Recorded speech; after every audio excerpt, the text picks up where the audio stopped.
안녕하세요. 오늘도 사연살롱을 찾아주셔서 감사합니다. 저는 남편을 잃고 겨우 취업해 일을 하고 있는 50대 여성입니다. 남편은 2년 전 폐암으로 사망했어요. 5년 전 폐암 말기 선고를 받고 3년 동안 투병했어요. 투병한 3년 동안 다니던 회사에 인수인계를 하고 치료를 병행했지만 결국 하늘나라로 갔네요. 하늘나라로 가기 전 남편은 인수인계를 잘 끝마쳐 다행이라는 말을 했어요. 그만큼 남편은 자신의 업무에 자신이 다니던 회사에 진심이었어요. 요즘엔 흔치 않는 자신의 발전이 곧 회사의 발전인 사람이었죠. 하지만 그런 남편이 너무 부담스럽다거나 과하다고 생각하지 않았어요. 오히려 당연하다고 생각했죠. 왜냐하면 저도 그런 사람이었으니까요. 저도 남편에게 뒤지지 않는 성실한 일꾼이었어요. 지금도 그렇고요. 하지만 저도 다른 제 또래 여성들과 마찬가지로 불과 몇 년 전만 해도 경력 단절 여성이었어요. 버티고 버티다 37의 일을 그만두고 무려 15년 동안 경력 단절이었죠. 그러다 남편의 폐암으로 하늘나라로 가게 되면서 재취업을 하게 되어요. 저에게 재취업은 물론 다른 여성분들도 마찬가지겠지만 선택이 아니라 필수, 생존이었어요. 남편이 하늘나라로 간 당시 아들은 이제 막 18살이 되었고 딸은 고작 16살이었으니까요. 하지만 제 의지와 다르게 재취업을 하는 길이 녹록지 않았어요. 일단 젊었을 때 쌓아놓은 제 경력을 쳐주지 않아서 저는 다시 처음부터 시작해야 했어요. 그리고 그 처음이라는 단어와 어울리지 않는 나이 때문에 또 좌절해야 했고요. 지금부터 그 이야기를 해드릴게요. 저는 3남 1녀의 막내로 태어났어요. 가족 구성원을 보면 아시겠지만 저희 부모님은 딸을 원하셨어요. 딸을 원했지만 아들만 셋 낳고 포기하려다 마지막이라고 생각하고 저를 갖게 되었죠. 그래서 저는 엄청 예쁨을 받고 자랐어요. 부모님에게만 예쁨 받은 게 아니에요. 저는 오빠들에게도 예쁨을 받았어요. 저는 첫째 오빠와는 8살 차이, 막내 오빠와는 3살 차이가 나요. 나이 터울이 있는 만큼 보살핌을 많이 받았어요. 특히나 저는 대학을 나왔는데요. 4년제를 나왔어요. 그럴 수 있었던 건 제가 20살 때 이미 일을 하고 있던 첫째 오빠 덕분이었어요. 첫째 오빠가 등록금의 반 이상을 대주었기 때문에 저는 무리 없이 대학 졸업장을 딸 수 있었어요. 물론 서울에 있는 대학을 갈 수는 없었어요. 하지만 저는 그 시대에 여자가 대학을 나온 것만으로도 감사하다고 생각했어요. 그리고 서울로 상경하게 되었어요. 친구와 함께 상경에 옥탑방에서 살았어요.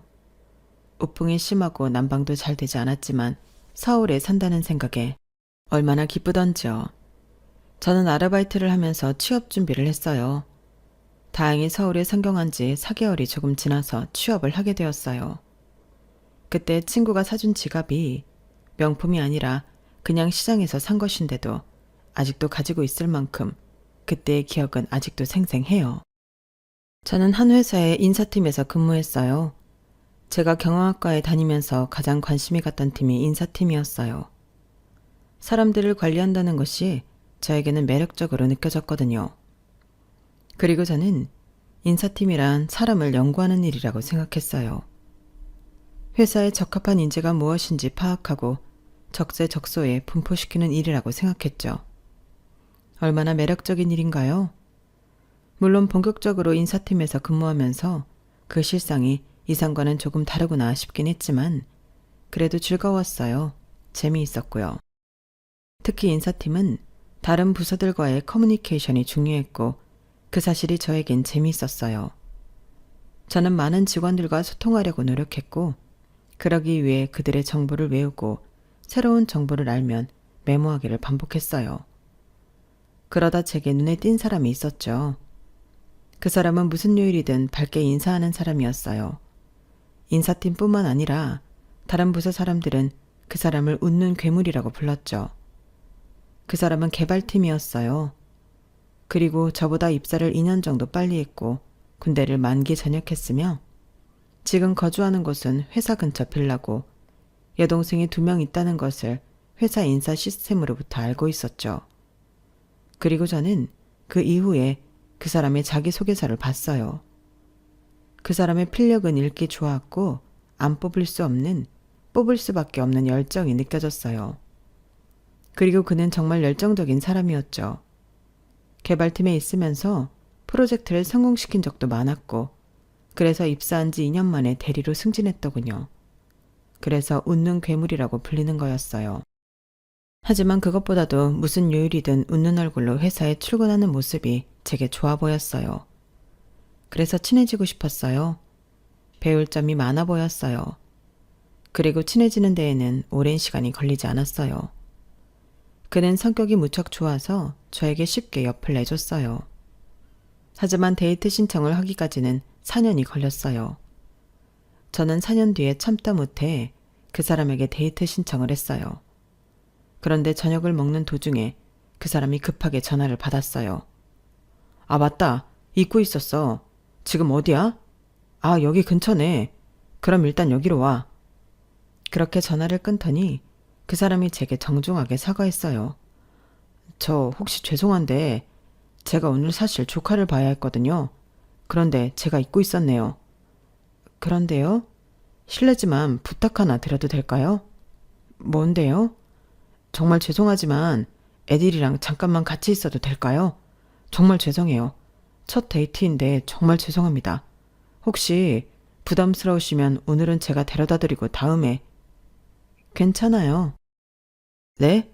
괜찮으니까 오라고 해요. 사실 저 애들도 별로 좋아하지 않는데 그 사람이 첫 데이트라고 낙인 찍어준 게 기뻐서 그렇게 하라고 했어요. 그리고 얼마 안 돼서 그 사람의 조카들이 왔어요. 6살, 3살이라고 설명하더군요. 그래서 그날 아이들을 데리고 공원에 가서 뛰어놀고 아이스크림을 사주고 그랬어요. 그 사람은 아이들에게도 친절하더군요. 좋은 삼촌인 것 같았어요. 저는 조금 친해진 것 같은 기분에 사적인 것도 물었어요. 아까 본 동생분 6살 아이를 가진 엄마처럼은 안 보이던데요. 젊고 세련된 엄마 같았어요. 아, 동생이 아기를 일찍 가졌거든요. 19살 때요. 뭐 흔히 말해 사고친 거죠. 아, 그런 사연이 있을 줄은 몰랐어요. 괜찮아요. 이제 지난 일이기도 하고 지금은 엄청 잘 살고 있어요. 매제도 동생이랑 동갑인데 성실하게 일하면서 2아이의 아빠로 지내고 있어요. 다행이네요. 물론 처음엔 당황했죠. 저 막 혼내기도 했어요. 학생의 일해선 안 된다고. 어떻게 책임질 거냐고 험한 말도 했어요. 그런데 제 동생이 책임지겠다고 하더라고요. 그때 걔 눈에서 모성애를 봤어요. 그렇게 보면 모성애라는 거 엄청 대단한 것 같아요. 그렇죠. 모성애라는 건 없던 힘도 생기게 한다고 하더라고요. 그러면서 저희는 이런저런 이야기를 했어요. 그날을 기점으로 더 친해진 것 같아 기분이 좋았어요. 그리고 그렇게 생각한 건 저뿐만이 아니었어요. 그 사람은 그날 이후로 저에게 더 많은 관심을 보였고 하지도 않던 자기 어필을 하기 시작했어요. 그렇게 저희는 사귀게 되었어요. 그런데 그 사람이 정직한 게 흠이 되더라고요. 그 사람은 저희 연애를 숨기지 못했어요. 결국엔 연애 2개월 만에 연애가 밝혀졌고 이상한 소문이 나게 되어요. 그 해에 제가 대리지만 인사팀장이 되었거든요. 그래서 남자친구가 승진하려고 저를 이용하고 있다느니 남자친구만 편애하는 게 아니냐느니 그런 말이 많았어요. 인사팀원들도 그렇게 생각하더라고요. 그래서 전 버틸 수 없었어요. 처음으로 회사 생활이 힘들었죠. 나 못 버티겠어요. 이상한 소문들, 그게 다 사실이 아닌데 너무 괴로워요. 그래서 저 그만두려고요. 아, 이러면 내가 너무 미안해지잖아요. 그만두지 말아요. 조금만 버티면 사라질 소문들이에요. 그럴 리 없어요. 소문이 점점 더 커지고 이상해지고 있다고요. 제가 그만두고 이직하는 게 맞아요. 둘 중에 누가 그만둬야 한다면 내가 그만둘게요. 네? 어떻게 하려고요? 어차피 올해 언제든 대학 동기랑 창업할 생각이었어요. 시기가 좀 빨라졌다고 생각하죠. 뭐 난 괜찮아요. 난 잘 해낼 테니까. 그렇게 남자친구는 퇴사를 하고 창업을 해요. 그리고 1년 뒤 회사 정원이 50명이 넘도록 성장시키죠. 그러자 남자친구가 저를 회사 인사팀 부장으로 스카우트하려고 했어요. 그리고 저에게 청혼을 했어요. 그래서 저는 결혼식을 올리고 신혼여행을 다녀온 뒤에 퇴직을 했어요. 그리고 남편 회사로 들어갔죠. 남편 회사에서 저는 약속한 대로 인사팀 부장이 되었어요. 사람들이 대표 와이프라고 낙하산이라고 저를 무시하거나 욕할 수 없게 저는 열심히 일했어요. 그러다 1년 뒤에 아들을 가졌죠.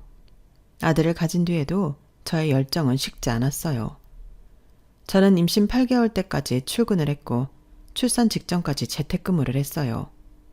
그리고 출산하고 나서는 고향에 있던 어머니를 서울로 오시게 해서 갓난아이를 맡기고 복귀했어요. 그렇게 2년 동안 다시 일을 했고 딸을 가졌죠. 딸을 가졌을 때도 아들, 딸과 마찬가지로 똑같이 일을 했어요. 출산 직전까지 일을 했죠. 그리고 마찬가지로 갓난아이를 어머니에게 맡긴 뒤에 회사로 복귀할 생각이었어요. 그런데 딸아이가 너무 보채더라고요. 저와 떨어지면 무작정 울었어요. 3살까지는 아이가 울어도 떼어놓고 출근을 했어요. 나중엔 괜찮아지겠지 생각했어요. 하지만 아이는 편도가 부을 정도로 울었고 나아질 기미가 보이지 않았어요. 그래서 일을 그만둘 수밖에 없었어요. 저도 엄마니까요. 그리고 육아를 했어요. 처음엔 그런 생각을 했어요. 아이를 키우면서도 아이가 초등학교에 들어가면, 초등학교를 졸업하면 이러면서 복귀를 할 생각을 했어요. 그런데 중학교, 고등학교를 들어가니 손이 더 가더라고요. 울지만 않을 뿐이죠. 그래서 저는 아이들을 등원 등교시키기 위해 운전면허를 따고 아이들뿐 아니라 남편의 건강을 위해 식단도 짜면서 엄청난 노력을 해요. 그러면서 저의 복귀는 희미해져 가죠. 그러다 보니 세월이 15년도 더 흘렀네요. 하지만 정확하게는 경역 단절이 된 지 11년째 되던 해에 발동이 걸려요. 그때 남편이 폐암 말기 판정을 받거든요. 의사도 회복할 수 없다고 말했고 희망이 없었어요. 망연자실한 남편 옆에서 저는 너무 슬펐고 무너질 것 같았고 매일 울었어요. 하지만 언제까지 울 수 없다고 생각했어요. 그 당시 아들이 6살, 딸이 14살이었으니까요. 한참이나 더 키워야 했고 요즘에 대학 안 가는 애들이 없으니 대학도 보내야 하니까요. 그래서 저는 그때부터 재취업을 준비했어요. 그간 경력으로 취업을 도전했어요. 하지만 번번이 실패했어요. 저는 너무 우울했고 깊은 쉬면에 빠졌어요. 어떻게 애들을 키워야 할지 정말로 막막했어요. 그런 저를 보며 남편이 저를 위로하더군요. 본인 속도 말이 아닐 텐데요. 너무 우울해하지 마. 경력 단절이 왜 단절이겠어? 단절이라는 건 머물러 있다는 거고 그래서 다시 쓰일 수 없다는 거 아니겠어? 그러니까 다른 걸 도전해봐. 당신 할 수 있잖아. 저는 남편의 깊은 위로에 여성 일자리 센터에 갔어요. 그리고 거기서 저는 새로운 희망을 발견했어요. 저를 상담해주는 사람이 제 또래 여자였거든요. 저는 그 사람이 저에게 뭐라고 하는지는 듣지도 않고 대뜸 물었어요. 이 일을 하려면 어떻게 해야 해요? 그러자 그 상담자가 웃으면서 본인의 직업과 되는 방법을 차근차근 알려줬어요. 그래도 인사팀으로 경력이 좋으신데 다른 걸 도전해보셔도 괜찮겠어요? 네, 괜찮아요. 경력 단절이 왜 단절이겠어요? 그날 이후로 저는 직업 상담사에 도전했어요. 저는 2급 직업 상담사 자격증을 취득하는데 1년 반 정도 걸렸어요. 4번의 시험을 봤죠. 저는 자격증을 취득하고 집안 사람들 모두에게 이 기쁜 소식을 알렸어요. 그러자 아들과 딸이 파티를 준비해줬어요. 근사한 식사도 하고 케이크도 먹고 즐거운 시간을 보냈어요. 그리고 남편이 제게 말했죠. 이제 나도 편하게 갈 수 있을 것 같아. 당신도 그렇고 회사도 그렇고 잘 넘겼으니까 정말 다행이야. 내가 사람을 제대로 봤지. 당신은 내가 상상한 이상으로 멋진 여자고 대단한 엄마야. 그러니까 앞으로도 잘 부탁해. 내가 어디서든 지켜보고 보살펴 줄 테니까. 그리고 남편은 이틀 뒤에 하늘나라로 갔어요. 3일 동안 장례식을 치르면서 많은 분들의 위로가 있었어요. 하지만 그 어떤 위로도 남편을 보낸 저를 위로할 수 없었죠. 남편을 보낸 일은 저에게 제가 상상도 못할 만큼 큰 슬픔을 가져다 줬어요. 저는 가슴이 뻥 뚫린 것 같고 쉴 새 없이 눈물이 나오고 뭘 먹지도 않았는데 구역질이 나고 수도 없이 나쁜 생각이 들었어요. 그리고 그건 5개월 동안 이어졌고 몸무게가 5kg 빠졌어요. 하지만 보이는 모습은 5kg보다 더 빠진 것처럼 보였죠. 그때 아들의 새학기 등록금이 빠져나가고 잔액이 떴어요. 그동안 저희 가족은 남편의 사망보험금으로 생활하고 있었거든요. 그 돈이 거의 바닥이 나 있었죠. 아, 이래선 안 된다. 저는 번쩍 눈이 뜨였어요. 이렇게 살다간 나뿐만이 아니라 내 아들도 딸도 죽겠구나. 산 사람은 살아야 한다는 저희 어머니의 말도 생각나고요. 그래서 일어나 화장실에서 며칠 동안 하지 않았던 세수를 하고 노트북을 열었어요. 그리고 직업 상담사를 뽑는 채용 공고에 정말 모두 원서를 넣었어요. 하나는 될 거라고 생각했어요. 그리고 하나가 되었죠. 면접을 보러 오라더군요. 저는 너무 헬스한 모습이면 안 좋을 것 같아서 정말 많이 먹고 잘 잤어요. 그리고 면접을 봤어요. 면접을 보고 저는 취업을 했어요. 직업 상담사로 일하게 되었죠. 그리고 그때도 제 아들딸이 파티를 열어줬어요. 제가 5개월 동안 엄마 노릇을 제대로 해주지 않았는데 이런 파티를 받아도 되나 송구스러웠어요. 그리고 그만큼 보답해야 한다고 아이들에게 부끄러운 엄마가 되어서는 안 된다고 마음을 다잡았죠. 그렇게 첫 출근을 했어요. 한 달 동안 저는 직업 상담사로 일하며 저와 비슷한 경력단절 여성들과 20대, 30대 젊은이, 퇴직한 노년층에게 직업을 알선했어요. 그 사람들의 특성과 성향을 알고 그 사람들의 관심사에 집중해 적재적소의 일자리를 알려주는 것이 제가 인사팀에서 했던 업무와 다르지 않았고 그래서 친숙하고 보람이 있었어요. 게다가 정말 제가 알선한 곳에서 취업이 되면 그 보람은 배가 되었죠. 직업 상담사 업무는 그게 또한 실적으로 작용되기 때문에 그런 경우는 더할 나위 없이 기뻤어요. 그래서 저는 점점 더 전투적으로 내담자의 특성, 성향을 파악한 뒤에 취업 알선을 했어요. 성과가 직접적이라는 게 저에겐 큰 자극으로 다가오더라고요. 하지만 애로사항이 있었어요. 바로 한 사람이었는데요. 같은 본사, 같은 부서에서 일하는 부장이었어요. 부장은 입사 첫날부터 저를 불편하게 생각했어요. 그걸 숨기지 않았죠. 기껏 뽑았다는 신입이 이 사람이야? 회사 꼬라지 잘 돌아간다. 세상이 말세다 말세야. 신입은 젊은 맛이 있어야지. 이 사람은 나이가 너무 많잖아. 아줌마, 몇 살이에요? 아니, 말하지 말고 들어서 편할 거 없으니까. 나이 많은 신입이지만 아무쪼록 잘 부탁드립니다. 아, 네네. 봐, 얼마나 불편해. 나는 또 신입 뽑아준다고 해서 새파랗게 젊은 애인 줄 알았는데 이거 일 시키기도 쫌스럽고. 아, 그래도 다들 내 말 잘 들어. 이 사람은 나이가 많지만 신입이야, 신입. 그러니까 사원들 대리들 똑바로 대해라. 내가 제일 싫어하는 무리가 어딘 줄 알아? 바로 군대야. 내가 장교 출신인 거 모르는 남자들 없지. 장교가 나이 많은 부사관들한테 뭐 할 때마다 부탁드립니다 하는데 난 정말 그게 이해가 안 가. 직급이 나이보다 낮은데 뭔 부탁이야? 왜 존댓말인데? 무리의 직급이라는 게 있으면 직급대로 행동해야지. 안 그래? 그러니까 여기는 직급대로 행동한다. 이 사람한테 부탁하지 말고 지시해. 그 위치니까. 알겠어? 부장은 저보다 어린 모든 직원들에게 저에게 부탁이 아닌 지시를 하라고 말했어요. 그리고 본인이 직접 모범을 보이듯 저에게 지시하고 하대하듯 행동했죠. 그리고 부장은 점심 식사 시간이 되면 저에게 눈치를 줬어요. 어이, 지금 네가 할 게 아니지. 수저 놓고 물잔 채우는 건 막내가 해야지. 아, 부장님 괜찮습니다. 제가 할게요. 제가 가깝잖아요. 그러니까 왜 네가 가까운 자리에 앉아? 아줌마, 전에 직장생활 안 해봤어? 알아서 수저통 근처에 앉아야지. 그래서 제가 대리와 자리를 바꿔 앉았어요. 그리고 사람들에게 수저와 물컵을 채워 건넸어요. 아줌마, 냅킨에 받쳐서 내야지. 그건 기본 아니야? 아니, 결혼한 거 아닙니까? 그런데 이런 기본적인 예의가 없으면 애들은 어떻게 키웠대? 그런데 그때 제 아들한테 전화가 왔어요. 죄송합니다. 잠시만요. 이러면서 제가 전화를 받으려고 하니까 부장이 물컵을 탁자에 3개 내려놨어요.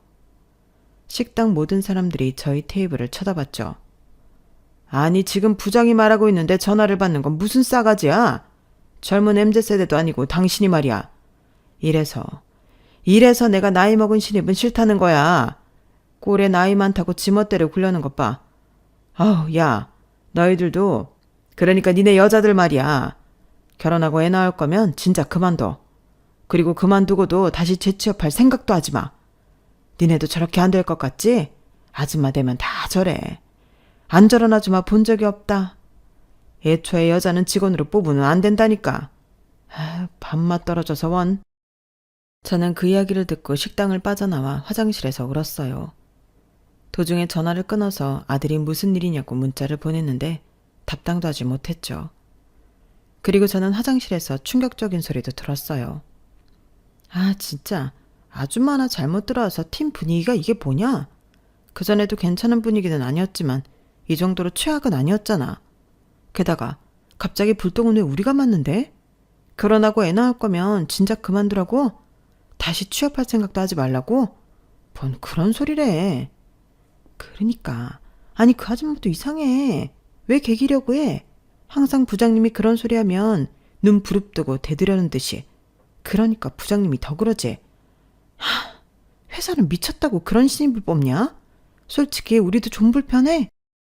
엄청 불편하지. 뭐 지시 하나 내리려면 엄마 뻘인데 나도 모르게 부탁드립니다 소리 나오잖아. 그런데 그렇게 말하면 부장님이 대뜸 혼내고. 진짜 그 아줌마한테 뭐 일을 시키기 싫다니까? 안 그래? 그러고 보니 소미 씨는 그 아줌마 사수잖아. 안 힘들어? 저 개인적으로 무슨 말 해본 적 없어요. 애초에 유대관계가 안 쌓인다니까요. 뭐 공통점이 있어야 말 좀 붙이고 친해지지. 그리고 부장님이 그러시니까 말 붙이기도 불편해요. 그런데 저도 그분이랑 친해질 마음은 없어서 그냥 이대로 시간만 보내는 거죠. 빨리 시간 지나서 들이다셨으면 좋겠어요. 그러게, 차라리 다른 신입 들어올 정도로 시간이 지났으면 좋겠다. 저는 화장실에서 그 소리를 듣고 이 회사엔 제 편이 없구나 싶었어요. 그리고 그날은 그 길로 조퇴하고 집으로 갔어요. 집에서 집안일을 끝내고 TV를 봤어요. 그런데 너무 적적하더라고요. 그래서 집에서 쉬는 친구 하나를 불러 카페를 갔어요. 친구는 저보다 결혼을 일찍 해서 두 아이 다 대학생이에요. 하나애는 졸업반이고요. 그래도 1년만 고생하면 한 명 남았네. 부럽다 부러워. 야, 요새는 취업 전까지, 아니 취업하고도 키워야 해. 캥거루족 몰라? 아, 캥거루족 들어는 봤어. 너네 애들 알아서 잘하잖아. 안 그러겠지? 캥거루족이 못난 애들이어서 그렇게 되는 게 아니야. 이미 사회가 캥거루족이 되게끔 만들었어. 지금 애들이 일자리 구하기가 좋니? 집 사기가 좋니? 애들이 뭘 할 수 있도록 월급을 안 준다니까? 그리고 뭐 애들도 문제가 있지. 애들 대학 보내면서 애들 눈높이만 높아졌으니까. 어쨌든 이런 이유 저런 이유로 캥거루족은 피할 수 없다니까. 그래서 나도 일자리 구하려고. 어디로 구하게? 그냥 마트나 어디 농사나 도우려고. 아휴, 너도 고생이다. 그래도 너는 그동안 남편이 많이 벌어주기도 했고 네 남편이 워낙 좋은 사람이라 너한테 시간을 줬잖아. 그래서 네가 자격증도 따고 버젓이 직장도 구하고 얼마나 다행이야? 벌이로 따지면 그렇긴 한데 나도 요새 힘들어. 아니, 부장이라는 사람이 내 또래인 것 같은데 자꾸 나한테 꾸지람을 하네? 무슨 꾸지람? 밑도 끝도 없는 꾸지람. 나이 많은 신입에 여자라고 그러는 것 같아. 와, 요새도 그런 사람이 있어? 그러니까 이 세상 미래가 암담한 거다. 그런 인간들이 높은 자리에 있으니까 그런 인간이 없어져야 되는데. 그런데 뭐라고 하는데? 뭐라고 하는데 네가 이렇게 풀이 죽어 있어. 그렇게 당당한 애가. 나이 많은 신입이라고 뭐라고 하고 게다가 여자니까 맨날 나한테 아줌마라고 불러. 사원이라고 안 부르고. 이름도 누구누구 씨 안 하고 아줌마라고 불러. 그리고 나보다 직급 높은 어린 애들한테 나한테 부탁하지 말라고 그래. 그럼 뭐라래? 지시하래. 나한테 지시하듯이 안 하고 부탁하듯이 말하면 혼내. 자기는 위계질서 확실한 구조를 좋아한다고. 위계질서가 있는 건 이유가 있다고. 그리고 점심 식사할 때는 내가 수저통 근처에 앉아서 이것저것 나르고 그래야 해. 웃기지? 와, 50 넘어서 그런 대접 받아야 해? 좀 존중해 줄 수 있잖아. 나도 나이 많다고 신입 대접 안 해주는 건 싫어. 그런데 그렇다고 신입이니까 홀대하는 것도 싫더라. 나 사실 지금 한계야. 힘들어. 그만둘까? 야, 그만두긴 뭘 그만둬. 그래도 우리 나이에 재취업하는 입장에서 너처럼 성공한 경우가 흔한 줄 알아? 그러니까 악바리로 버텨. 아줌마 힘을 보여줘. 그래야겠지? 그래. 너는 애들도 아직 어리잖아. 둘째가 고등학교 2학년 아니야? 너 고등학교 3학년 되면 돈이 얼마나 많이 드는지 알아? 교재에, 학원에, 강의에 장난 아니야. 그리고 대학교는 네가 보내봤으니 알 거고. 애 대학 안 보내고 일 시킬 거면 그만둬. 그런데 아니면 다녀. 더러워도 다녀. 지난번에 보니까 젊은 아가씨들이, 아니 대리들이 내 사수도 내 욕하더라.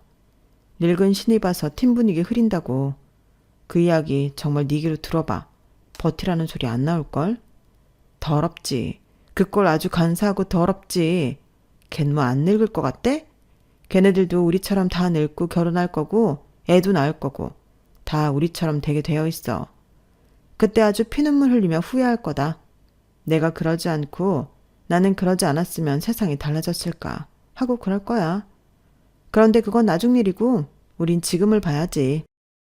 당장의 학원비, 우리 생활비 생각해야지. 그러니까 나랑 얘기하면서 훌훌 털어내고 잊고 내일 출근해. 출근해서 웃는 얼굴에 침 못 뱉는다고 웃어. 웃어버려. 저는 친구가 준 용기에 다시 한번 일어났어요. 그리고 저는 친구의 말을 명심하고 출근을 했어요. 커피를 사들고 가서 웃으며 팀원들에게 전했어요. 무슨 좋은 일 있어요? 아니요. 그냥 좋은 일이 있으면 해서요. 그리고 부장이 왔어요. 저는 커피를 부장에게 건넸어요. 그러자 부장이 웬 몹쓸 짓을 본 것처럼 치우라고 하는 거예요. 난 늙은 아줌마가 주는 커피 안 마십니다. 김대리, 나 믹스 한 잔만. 그리고 일이나 하세요. 이상한 수 쓰지 말고. 결제 서류 없어요? 부장이 언제부터인가 결제 서류를 다 저보고 가지고 오라고 했거든요. 저는 제 책상에 놓은 결제 서류를 확인하고 있었어요. 거 봐도 모를 거니까 그냥 통째로 들고 와요. 뭘 한다고 보고 있어? 저는 웃자 하면서 서류를 들고 부장 책상으로 갔어요. 그리고 서류들을 내밀었어요. 부장은 하나씩 사인을 하다가 한 서류에서 멈칫했어요. 오탈자네. 이런 중요한 서류에 오탈자가 있으면 돼? 서류 작성할 때 맞춤법은 기본이잖아. 아, 이건 제가 한 게 아니라 또 그 소리. 나의 실수는 나의 실수고 팀의 실수는 나의 실수 아닌가? 매번 그렇게 변명만 해대는 신입 나는 딱 싫어해. 이런 식으로 일할 거면 때려쳐. 부장은 틈만 나면 저를 혼내고 꼭 때려치우라는 소리를 했어요. 저는 친구와의 다짐을 기억하며 웃는 얼굴을 했어요. 왜 계속 웃어? 이번엔 미친 거야? 아줌마, 내 말을 제대로 알아들은 거 맞아? 이런 식으로 할 거면 때려치우라고. 부장님, 저를 왜 매번 미워하시는지 모르겠습니다. 저 일 못하지 않잖아요. 이제껏 제가 한 일 중 처리되지 않은 건 없습니다. 제가 늑다리 신입이라 싫어하시는 거 아는데 이젠 그만하실 때 되지 않았나요? 제가 웃으며 그렇게 말하자 부장은 하! 하고 헛웃음을 치며 제게 삿대질을 했어요. 오늘 아주 대단히 미쳤구만. 부장 앞에서 못하는 소리가 없네. 나이값 하는 겁니까? 이사원? 네, 맞습니다. 늑다리 신입이라 싫습니다. 됐어요? 그렇게 실랑이를 하다가 저는 자리로 돌아왔고 부장은 씩씩거리며 사수에게 일 똑바로 가르치라고 소리를 질렀어요. 네가 제대로 안 가르쳤기 때문에 저게 나를 물러보는 거야. 알아? 저는 이 방법도 아닌 방법이구나 속으로 생각했어요. 그리고 점심시간이 끝날 무렵 제 사수를 찾아가 사과했어요. 한 번도 화를 내지 않던 사수는 그때 저에게 화를 내더군요. 제가 참은 건 부장님이 저한테 직접적으로 본인 일로 짜증내고 혼내지 않아서예요. 그런데 오늘은 뭐죠? 왜 그런 식으로 행동한 거예요? 미안해요. 저도 사수님한테까지 이럴 줄은 몰랐어요. 죄송합니다라고 해야죠. 저 사수예요. 정말 나이 많다고 나이값 하겠다는 거예요? 그래도 저희 엄마 생각하면서 잘해드리려고 했어요. 그런데 이런 식이면 저도 커버 못 쳐요. 저는 사수도 적으로 만들고 많은 회사 사람들을 적으로, 적어도 남으로 만든 것 같더군요. 그리고 제가 입사 한 달 차가 되어서 실적이 종합이 되어 나왔어요. 놀랍게도 팀원들 중 제가 실적이 가장 좋더군요. 1위였어요. 저는 정말 기뻤어요.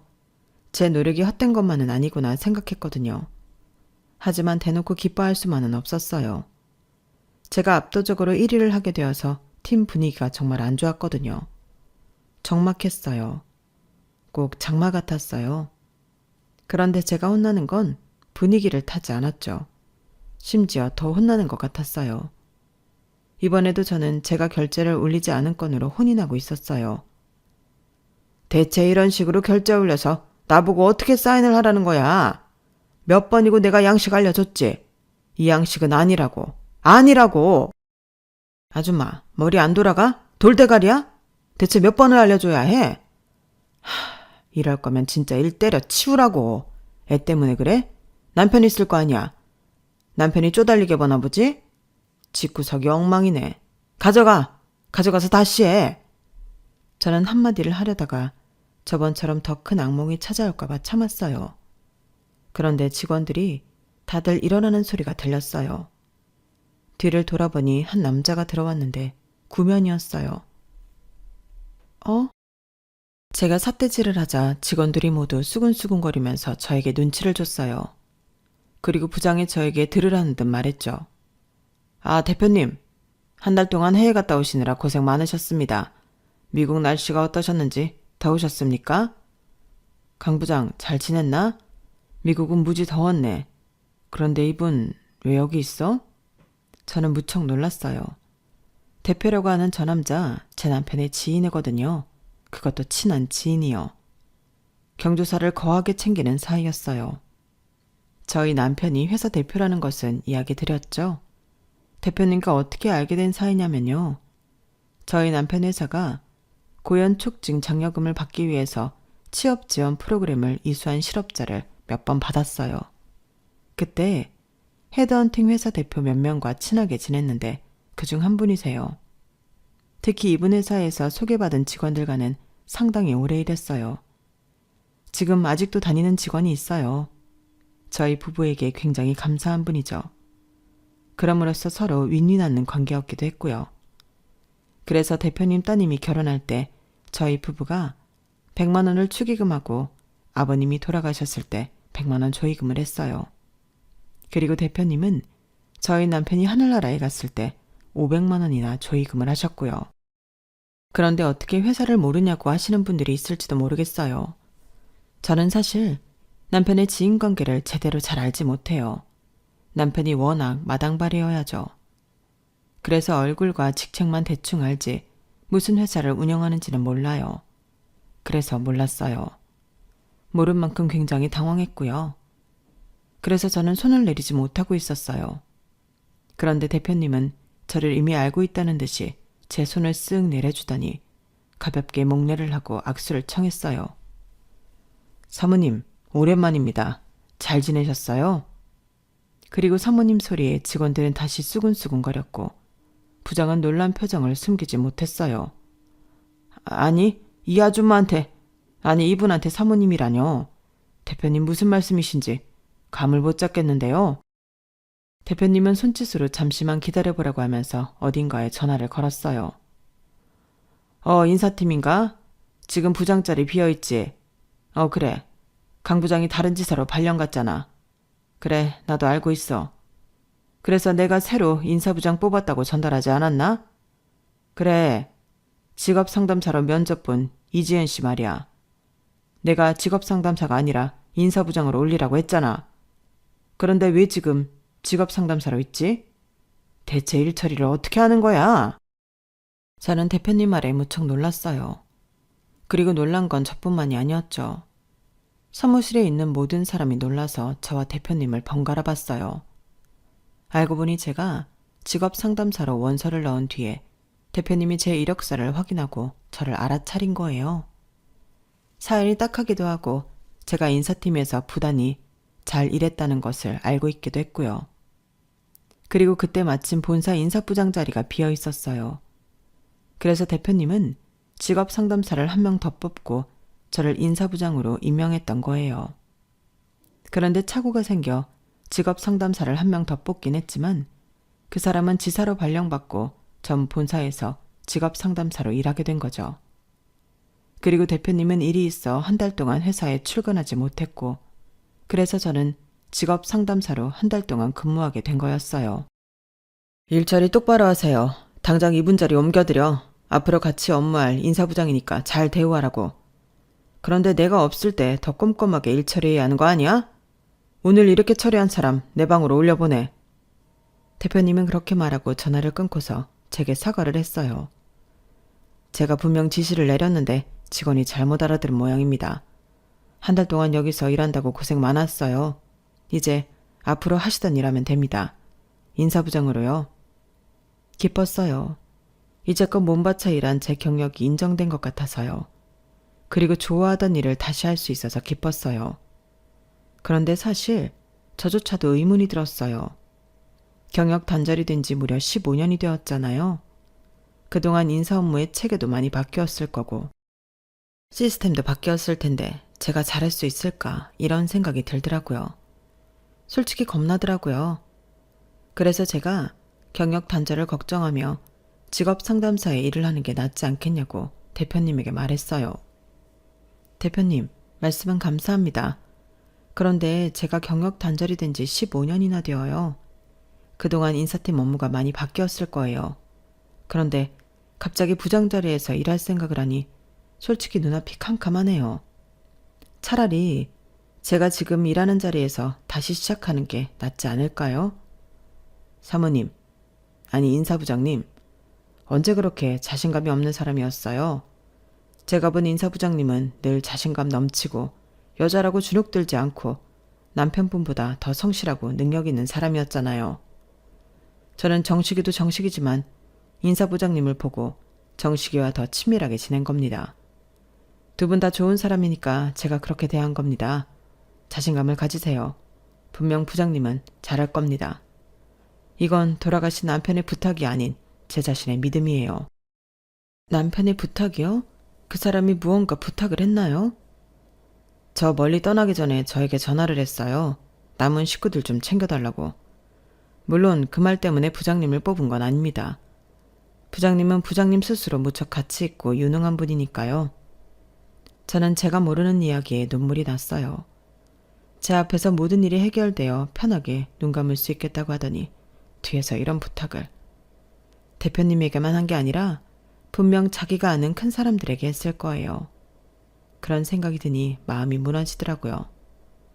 그런데 왜 회사로 안 들어가고 다시 직장을 구하신 겁니까? 들어보니 지금도 여전히 빵빵하던데요. 거기 인사팀으로 들어가시기도 충분하잖아요. 아, 애초에 남편 백으로 인사부장까지 간 사람이에요. 그런데 남편 하늘나라 가고 봐달라는 식으로 돌아가고 싶진 않았어요. 새로 부임한 대표한테도 부담스러운 일인 것 같고요. 그래서 직업 상담사 자격증을 따서 새로 취업 준비했어요. 대표님은 역시 대단한 사람이라고 저를 마구 칭찬했어요. 그리고 지금 일에 대해 물었어요. 제가 들어올 때 분위기가 좋지 않던데 큰 소리도 나고요. 무슨 일입니까? 아, 제가 결제 서류 양식을 잘못 알아서 부장님이 알려주시고 있었어요. 그 서류 잠깐 나 좀 보여주시죠. 대표님이 결제 서류에 손을 대려고 하자 부장은 망연자실한 표정을 지었어요. 아까도 말씀드렸지만 그건 제 서류가 아니에요. 제 실수가 아니었죠. 대표님은 서류를 쓱 봤어요. 그러더니 의문스러운 표정으로 저와 부장을 번갈아 쳐다봤어요. 인사부장님 성함이 아니잖아요. 이 서류 올린 사람 누굽니까? 그때 다른 대리가 손을 들었어요. 그런데 왜 이분이 대신 결제를 받고 있죠? 대표님이 그렇게 묻는데 아무도 진실을 말하지 않았어요. 물론 저조차도 그랬죠. 그런데 대표님은 대충 상황을 알겠다는 듯이 부장을 쳐다봤어요. 설마 강 부장, 나이 많은 신입이라고 무작정 까고 있었던 건 아니지? 아닙니다. 그런데 왜 이분 사료가 아닌데 이분이 결제를 받고 있고 본인이 한 실수가 아닌 부분에서 혼이 나고 있었던 거지? 그런 게 아니라 이것도 나름의 교육이라고. 나는 배운 사람들을 뽑은 것 같은데 교양 있고 배운 사람들 말이야. 그런데 지금 강 부장이 하는 꼴을 보니까 전혀 내가 잘못 생각한 것 같네. 내가 사람을 잘못 봤어. 지금 결제서를 읽어봐. 누구 이름으로 되어 있지? 정문주 대리라고 되어 있습니다. 자네 나이가 올해 52 아닌가? 벌써 노안이 왔어? 왜 그러는 거야? 대표님이 다그치자 부장은 고개를 숙여 사과했어요. 사과는 나한테 하는 게 아니라 이분한테 해야지. 정말 죄송합니다. 죄송합니다. 절박한 사과를 받고 저는 인사팀으로 짐을 옮겼어요. 그리고 인사부장으로서 일을 시작했어요. 다행히 적응하는데 오랜 시간이 걸리진 않았어요. 그리고 저는 인사이동 업무를 맡았어요. 직원들의 데이터베이스를 확인하고 적절한 곳에 인사이동을 시켰죠. 그중 강 부장도 있었어요. 알고 보니 강 부장은 15년 동안 그 자리에서 고인물처럼 있었더라고요. 그리고 남쪽 지사의 부장 자리가 몇 달간 비어 있었어요. 그 전에는 계속 부장이 바뀌었고요. 그래서 저는 강 부장이 적임자라고 생각했어요. 그래서 발령을 보냈어요. 그런데 발령 공고를 받은 지 몇 시간도 되지 않아 강 부장이 저를 찾아왔어요. 얼굴이 붉은 것이 화가 제법 난 것 같았죠. 인사이동이라니. 그 남쪽 동네로 날 발령 보내? 지금 복수하는 거야? 뭐야? 복수라뇨. 저는 냉정하게 이성적으로 강 부장 같은 분이 그 지사에 있으면 회사 발전에 도움이 될 것 같아서 발령 보내는 겁니다. 아니지. 아니야. 지금 당신이 한 짓은 내가 그동안 꼬장 좀 부렸다고 열받는다고 이러는 거 아니야? 내가 괜히 그랬겠어. 사람은 강하게 키울수록 잡초처럼 어떤 바람에도 잘 자라는 법이야. 다 당신을 위한 거라고. 그리고 그동안 당신이 전혀 실수를 안 한 건 아니잖아? 제가 무슨 실수를 했는데요? 제가 그렇게 묻자 강 부장은 어버버 말을 제대로 하지 못했어요. 사실 저 일하면서 큰 실수한 적 없거든요. 다른 젊은 직원들이 실수를 밥 먹듯이 했었죠. 제가 실적 1위 했던 건 아시죠? 그런 제가 무슨 실수를 했다고 하세요? 기억하는 실수 하나라도 있어요? 실수는 다른 직원들이 더 밥 먹듯이 했죠. 부장님은 그냥 제가, 나이도 많고 여자인 제가 그냥 싫은데 일까지 잘하니까 더 안 입고 왔던 거잖아요. 설마 그거 다 대표님한테 이야기한 거야?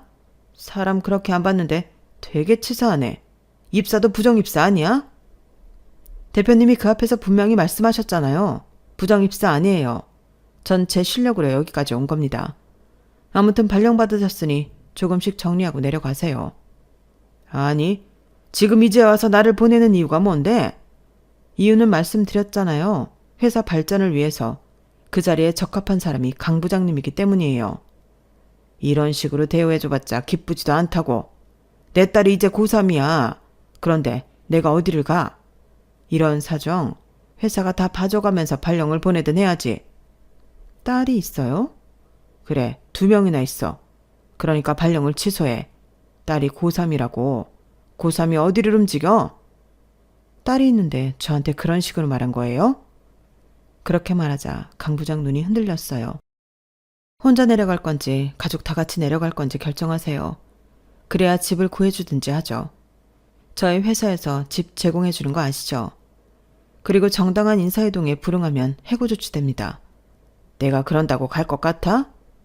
그럼 해고되시는 거죠. 그리고 이제 나도 부장인데 말 가라가면서 해라. 나이도 보니까 내가 1살 더 많더만. 어디다 대고 말을 줄여. 내가 이제껏 당한 거 홧김에 풀어버리기 전에 험한 꼴 보기 싫으면 당장 나가요. 그리고 강 부장은 일주일 동안 발령에 불응하다가 정말 해고 조치될 것 같으니 남쪽 지사로 갔어요. 주말 부부를 한다고 하더군요. 가끔 올라와서 회사 직원들도 보는 것 같던데 볼 때마다 행색이 엉망이라고 하더라고요. 그리고 저는 어엿한 인사팀의 부장으로 거듭나기 위해 매일 노력 중에 있어요. 당당한 부장이 되면 떳떳한 엄마이자 아내가 될 수 있을 거라고 생각해요. 그리고 하늘에서 보고 있을 당신에게 오늘 이 사연을 바칩니다. 제 사연은 여기까지입니다. 들어주셔서 감사합니다. 사람의 인연은 어디에서 어떻게 이어질지 모르는 것 같습니다. 인생이란 게 살수록 어려운 것 같은데 현명하게 잘 살아봐야지요. 저에게 용기를 주세요. 모두들 건강하시고 행복하세요. 여러분, 사연 댓글에 응원과 현명한 조언 부탁드려요. 좋아요와 구독은 저에게 큰 힘이 됩니다. 오늘도 좋은 일 가득하세요.